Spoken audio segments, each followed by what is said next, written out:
दोस्तों, मैसूरू अपने खूबसूरत महलों, इतिहास और शाही विरासत के लिए पूरी दुनिया में मशहूर है। लेकिन उसी शहर में एक ऐसा रहस्य छुपा है जिसके बारे में रात होते ही लोग बात करना भी बंद कर देते हैं। कहा जाता है कि पुराने महल के एक हिस्से में आज भी एक बंद खिड़की है जो हर रात अपने आप खुल जाती है, और जिसने भी उस खिड़की के अंदर झांकने की कोशिश की वो कभी सामान्य नहीं रह पाया। तो तैयार हो जाइए एक ऐसी कहानी के लिए जहां इतिहास और मौत एक साथ आपका इंतज़ार कर रहे हैं। कहानी शुरू होती है साल 2021। अर्जुन, बेंगलोर का रहने वाला अर्जुन एक यूट्यूबर था। वह भारत की हॉन्टेड प्लेसेस पर वीडियो बनाता था।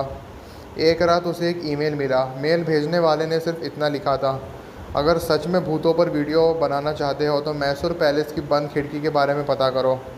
पहले तो अर्जुन ने उसे मजाक समझा, लेकिन जब उसने बाद में रिसर्च की तो उसे पता चला कि महल के पुराने हिस्से को रात में पूरी तरह बंद रखा जाता है, और वहाँ काम करने वाले कई गार्ड रात की ड्यूटी छोड़ चुके हैं। कारण, उन्हें रात में किसी औरत के रोने की आवाज़ सुनाई देती है। महल का रहस्य। अर्जुन अपने कैमरामैन निखिल के साथ मैसूर पैलेस पहुंचा। दिन में सब कुछ सामान्य था। सैलानी घूम रहे थे, फ़ोटो ले रहे थे। लेकिन जैसे ही अर्जुन ने एक बुज़ुर्ग गार्ड से बंद खिड़की के बारे में पूछा, गार्ड का चेहरा उतर गया। उसने धीरे से कहा, रात होने से पहले यहाँ से चले जाना बेटा। अर्जुन ने पूछा, आखिर उस कमरे में है क्या? गार्ड ने कुछ सेकंड चुप रहा, फिर बोला, वहाँ पहले एक रानी रहती थी जिसकी मौत आग में जलकर हुई थी। लोग कहते हैं वो आज भी उस कमरे में कैद है। रात का इंतज़ार। उस रात अर्जुन और निखिल छुपकर महल के अंदर रुक गए। करीब 12 बजे पूरा महल अंधेरे में डूब चुका था। सिर्फ लंबी गलियों में जलती हल्की पीली लाइटें दिखाई दे रही थी।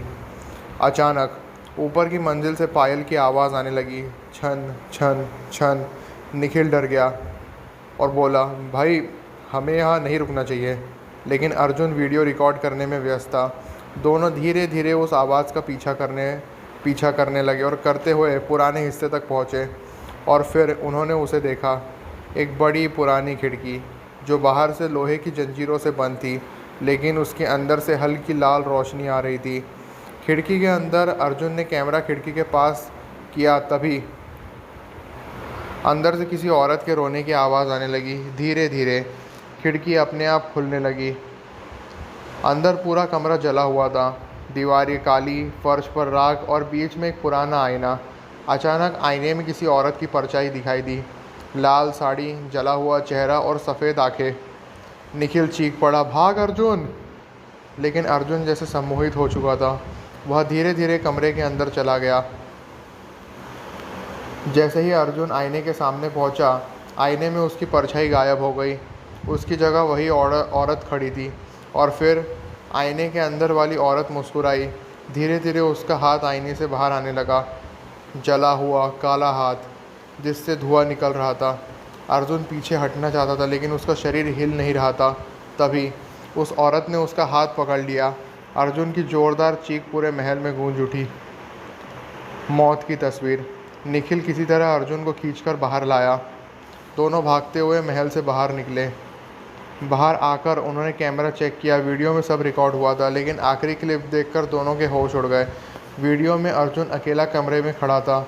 वहाँ कोई औरत नहीं थी, लेकिन उसके गले पर किसी के जले हुए हाथों के निशान साफ दिखाई दे रहे थे। और सबसे डरावनी बात, आईने में अर्जुन की जगह अब भी वही औरत खड़ी थी जो कैमरे की तरफ देखकर मुस्कुरा रही थी। उस घटना के बाद अर्जुन ने अपना चैनल बंद कर दिया। उसने कभी उस रात के बारे में खुलकर बात नहीं की। लेकिन निखिल ने बाद में बताया कि उस रात के बाद अर्जुन हर रात सोते समय एक ही बात बोलता था, वो अभी भी आईने के अंदर है। कुछ महीनों बाद अर्जुन अचानक गायब हो गया। उसका कमरा अंदर से बंद था, लेकिन कमरे के आईने पर उंगलियों से लिखा था, अब मेरी बारी ख़त्म हुई। तो दोस्तों, अगर आप कभी मैसूर जाए और किसी पुराने महल में बंद खिड़की दिखाई दे तो उसे खोलने की गलती मत कीजिएगा, क्योंकि कुछ दरवाजे इंसानों के लिए नहीं होते।